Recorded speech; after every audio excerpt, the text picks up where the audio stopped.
تیر شوی آیات کی رب العالمین منتوی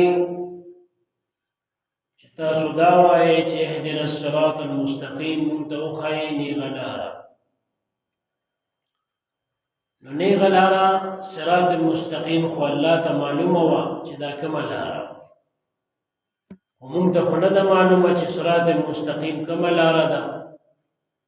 نو اللہ را تخیل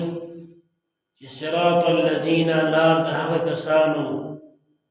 انعمت علیهم چتا انعام کباغی دا لار دا حق کسانو دا چتا پہ انعام کڑی دی خود چا لار ندا غیر المغضوب علیهم چه دا اغا چا لار ندا چه پچاتا غصب کڑی دی ولا الضالین او ندا اغا چا لار دا چه گمراہان دی اس مستقیم لارا اللہ منتو خود لچدا کم لارا دا لار دا اغا چا چه اللہ پہ انعام کڑی دی او دا دا اغا چا لارا ندا چه گمراہان دی او یا پہ غصب شوی دی اس دا انعام چی بچا شوی دی دا سوک دی او غضب چی بچا شوی دی دا سوک دی او گمراہان چی دی نو دا سوک دی صراط الذین انعمت علیہم بچا چی انعام شوی دی دا اللہ قرآن سے مشان کی بلزے کی یاد کری دی داخلہ او فرمائی من یطع اللہ والرسول فاولئک مع الذین انعم اللہ علیہم من النبيين والصديقين والشهداء والصالحين وحسن أولئك رفيقا اللہ فرمائی چاچی دا اللہ دا حقد رسول طاعتو کو دا با آغا خلق سری چا اللہ پہ انعام کرے چا اللہ پہ انعام دا خاص خلق چا اللہ پہ انعام دا سوک دین واللہ بخبل یاد کرے دی چا دا صدیقین دی خاص نزدی اولیاء دا اللہ تعالی شہداء دی چې د الله د رضا دپاره د الله د دین د سربلندۍ دپاره سر ورکړي دي او شهیدان شوي دي او صالحین دي او انبیا دي د هغه خلک دي نو اوس انعام چې په چا شوي دي هغه دې وپېژنده هغه څوک دي اول نمبر کې انبیا کرام دي بیا ورپسې صدیقین دي صدیقین خاص اولیاء دي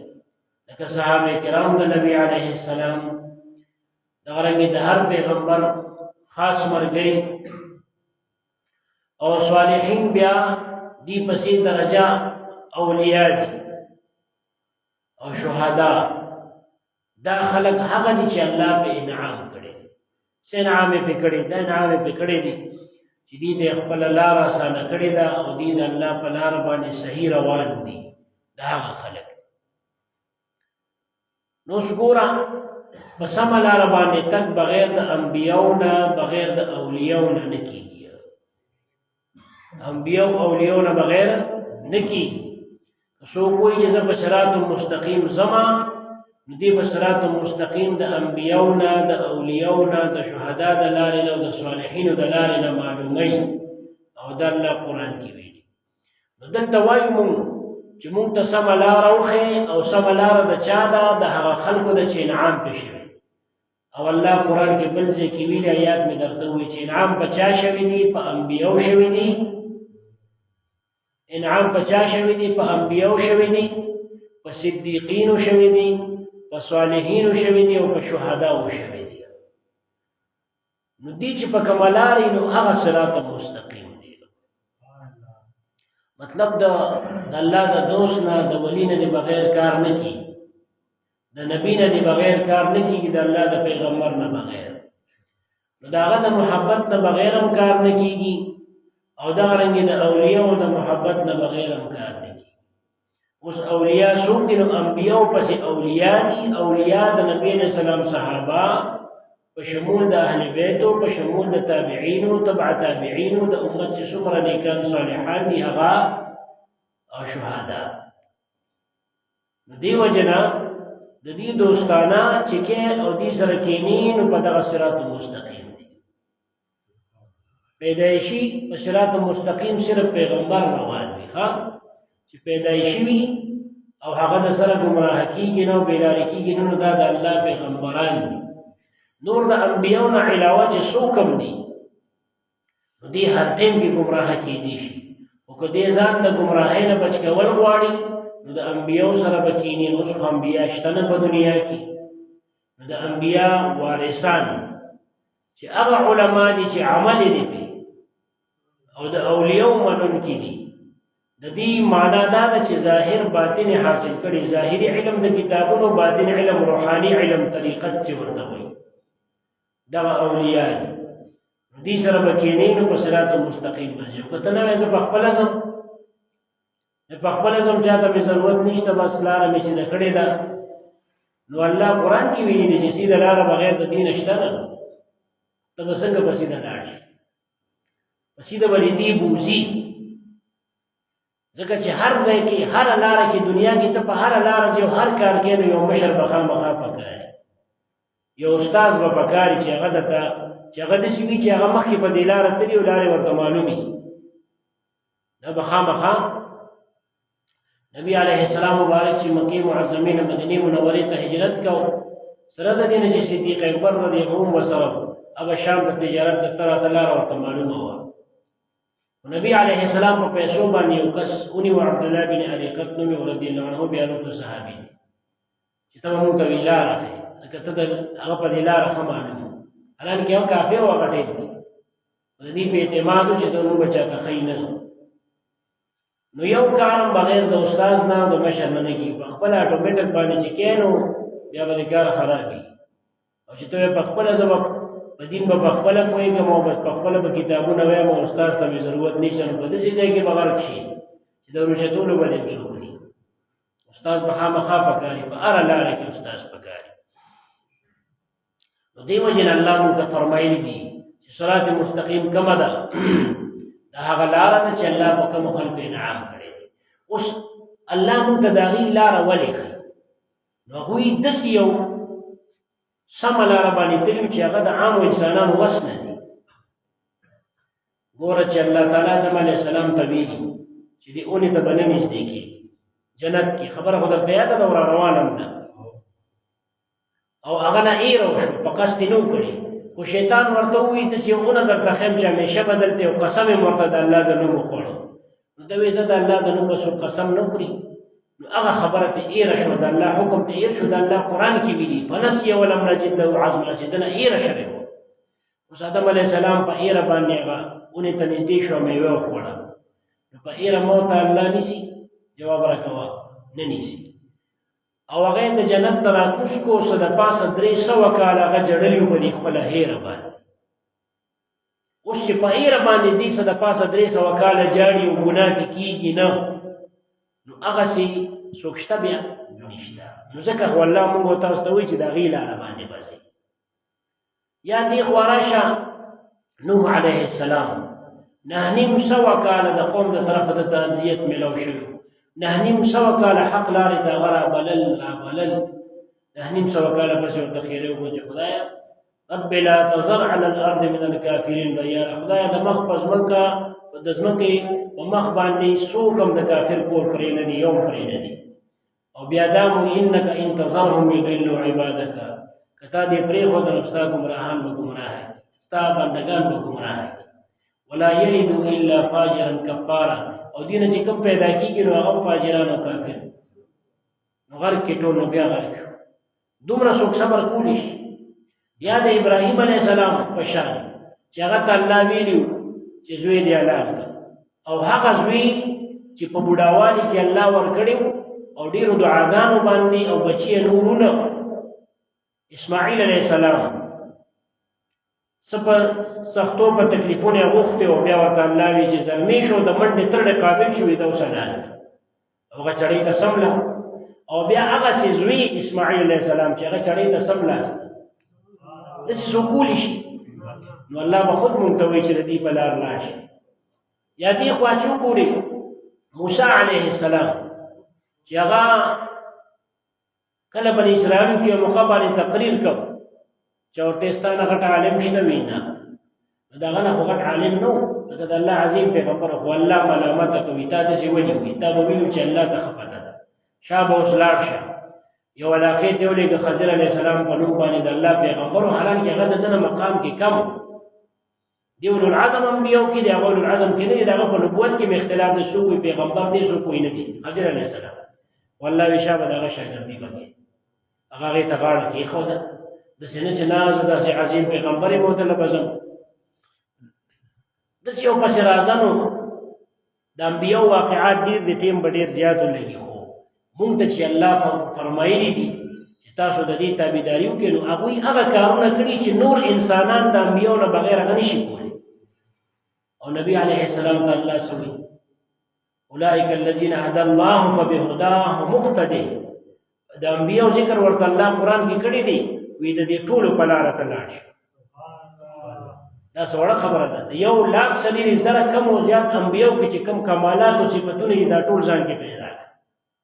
نو هغه ټول د نبي علیه السلام مبارک په ذات کې موجود. نو هغه چې څوک کولی شي، هغه چې څوک نشي کولی. نو ځکه الله مونږ ته ویلي دي چې تاسو او بلې دام دي چې اشد البلاء الانبیاء ثم الامثل فالامثل. حدیث مبارک دی چې ټولو کې سخت تکالیف په انبیاو راغلي دي، بیا چې انبیاو ته څوک څومره نږدې وي هغومره پرې تکلیفونه زیات راځي. صحابو څومره تکلیفونه تیر کړي. نبی علیه السلام مبارک د خپلو اهل بیتو سره 3 کاله چې په شعب ابي طالب کې تیر کړي، مکمل ټولو مشرکانو ورسره سوشل بایکاټ کړی چې نه به پسې خرڅوی، نه به پسې اخلی، نه به لور خور ورکوی، نه به تې کوی. دومره تکلیف کې یو لږې تندې په دې تیر شوي، هغه چې څوک کولی شي. د نبی علیه السلام مبارک صحابو چې د جنګونو په موقع کمې قربانۍ ورکړي وو، د هجرت په موقع یې بال بچ او خاندان او هر څه په ځای پرېښي د الله په حکم کې یوازې وتي، خاندان، جایداد، قوم، قبیله. او نو داسې څوک کولی شي، داسې څوک. ځکه الله مونږ ته وایي چې دا ګورې د هغه خلکو لاره ده، صراط الذین انعمت علیهم. داسې اولیا چې راواخلي، څوک دنیا ته شاکولی شي چې دنیا پرېږده، تکلیفونه دې د باندې تېرېږي، خو دا پرېږده والله یادوه، خلک الله ته رابلو، عبادت د الله کوه. د دنیا نه صبرول اسان کار دی، څوک ترې نه صبرولی شي، څوک هم ته نشي صبرولی. ښه مولیان یې ترې نه صبروي، ښه په نامه نیکان یې ترې نه صبروي. او اولیا هغوی چې کوم دي نو دنیا ته شا کړي، دنیا یې پرېښي او آخرت طرف ته توجه وي، نو دا اسان کار دی. د دنیا رنګینۍ پرېښودل او د دنیا تکلیفونه برداشت کول دا اسان کار خو نه دي. ځکه الله مونږ ته وایي د دې په لار لاړ شئ، دې پسې لاړ شئ. که صراط مستقیم زده کوئ نو دې سره کښېنئ، دین زده کړئ. نو دا هغه خلک دي. صراط الذین، لار د هغه کسانو انعمت علیهم چې ته انعام وکړه په هغې باندې. دا خو دې وپېژندل که نه. اوس بیا الله فرمایي چې دا صراط مستقیم نیغه لاره هغه ده چې دا د هغه خلکو لاره ده چې ما په انعام کړی دي، نو هغه خو ته وپېژندل. خو دا د هغه خلکو لاره ده چې هغه خلک نه ګمراهان دي او نه پرې د الله غضب شوی دی. یعنې په چا چې د الله غضب شوی دی د هغې لاره نه ده، او څوک چې ګمراهان دي د هغې لاره هم دا نه ده. اوس غضب چې په چا شوی دی دا څوک دي؟ نو نبي علیه السلام فرمایي دا یهودیان دي. او گمراهان چې دي نو دا څوک دي؟ نو نبی علیه السلام مبارک په خپله فرمایي دا عیسایان. اوس ته به یو سوال وکړي چې ولې یهودیان ګمراهان نه دي او ولې په عیسایانو غضب نه دی شوی؟ چې الله فرمایي یهودو باندې غضب شوی دي، غیر المغضوب علیهم یهود دي چې غضب په هغې شوی دی. یعنې مغضوب علیهم یهود دي چې غضب پې شوی دی، او ضالین چې دي ګمراهان دا عیسایان دي. نو ته به وایې چې څنګه یهودیانو باندې غضب شوی دی، نو داسې خو په عیسایانو هم شوی. په خبره زما پوهېږې؟ او چې څنګه عیسایان ګمراه دي نو داسې یهودیان هم دي. نو الله یهودیانو دپاره د غضب ټکې ذکر کړه چې دې باندې زما غضب شوی دی، او د عیسایانو دپاره د ګمراهۍ ټکې ذکر کړه. دې کې څه نقطه ده او حکمت دی؟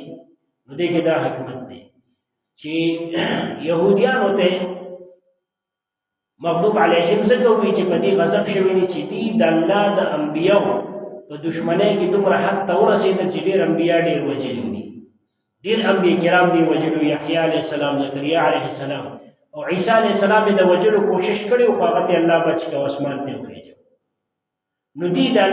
الله غضب په دې باندې ډېر زیات دی، په دې باندې غضب د الله ډېر زیات دی. ځکه دې انبیاء سره بغض ډېر کړی او عیسایانو بغض نه دی کړی. هغې د عیسی علیه السلام محبت کې دومره لرې تلي چې د الله زوی ورته ویلی او د الله شریک یې ورته ویلی، نو ځکه هغې په دې خپل محبت کې بېلارې شوي ګمراه څه ته وایي چې لارې نه بېځایه شي که نه، لکه صراط مستقیم چې پرېږدي که لږه پرېږدي او که ډېر پرېږدي هغې ته ضال وي، ګمراه ورته وایي. نو دې وجې نه غیر المغضوب یعنې دا مغضوب علیهم دا یهود چې دي ګمراهان هم دي، خو په دې باندې غضب د الله ډېر دی، نو ځکه الله ورته وایي چې په دې غضب دی زما.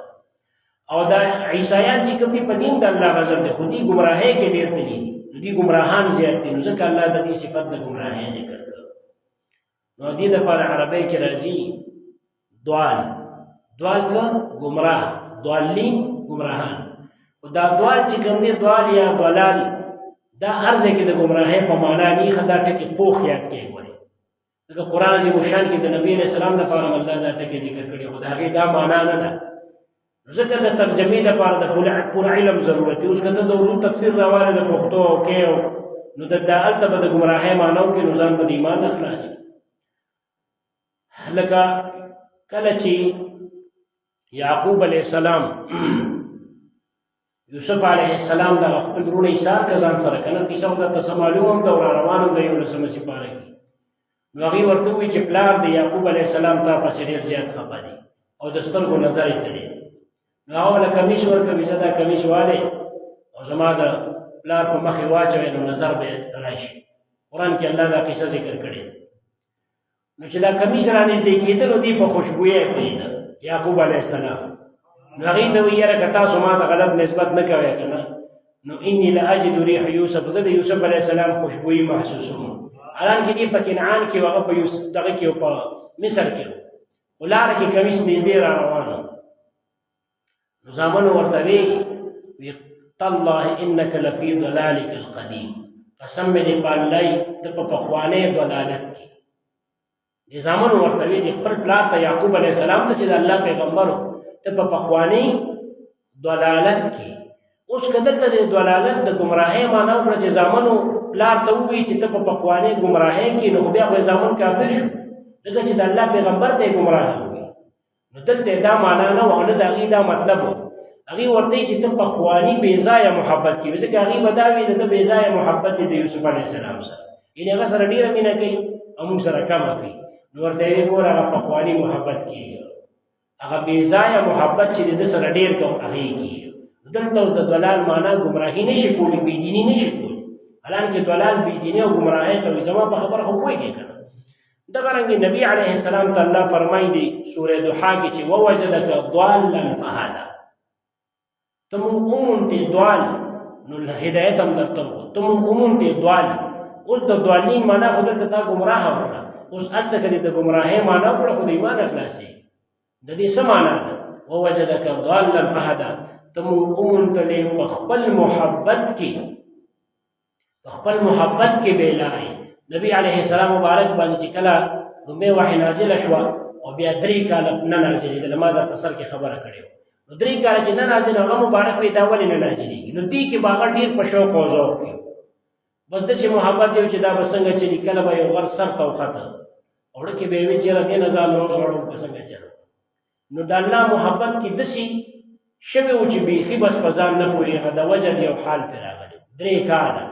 بیا پې الله وحی نازله کړه او الله ول اطمینان ورکړ. نو معنا دا ده چې ته زما محبت کې ډېر یو حد نه تېر شوی وي، خو مونږ ته دا برقرار راوستې په یو داسې متوازن لاره باندې م راوستې چې ته خلکو ته هغه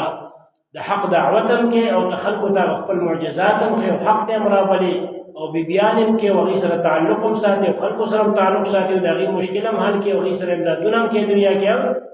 په دغه یو لاره م راسم کړي. لکه بعضې سړی په محبت کې داسې زموږ په دې معاشره کې چې بیخي لیوني وي که